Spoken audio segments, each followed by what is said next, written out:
So a couple of things on this one, just having a look predominantly from a back's point of view, what do they do off set piece? So when you play it through, you know, what you'll see on that is there's no hook.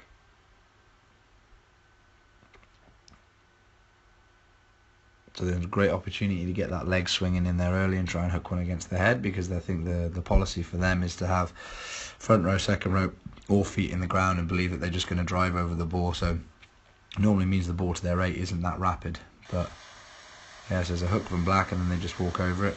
And from here, I think, you know, we saw last year that not many teams seem to do much off the back of the scrums, and now we're seeing obviously quite a lot of understood that's not a bad way to attack. So we get a little 8 lift, and for me what it should be, or it looks like it probably is, but it's just bad execution, is 8's carrying here, and then we've got a short line that should be smashing in there.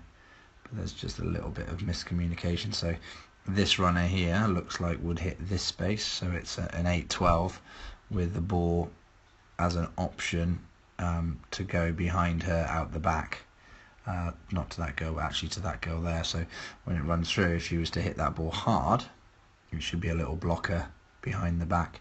And from a defensive point of view, they're at 6s and 7s, so but she gets confused, kind of runs, goes backwards, not too sure what's going on.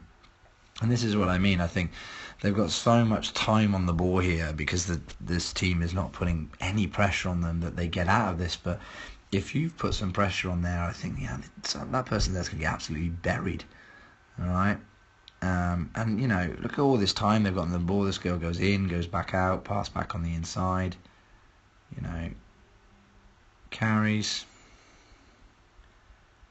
So just to be aware, they've obviously got some movement off the back of the scrum, so back row, be aware of the 8 pick, left or right.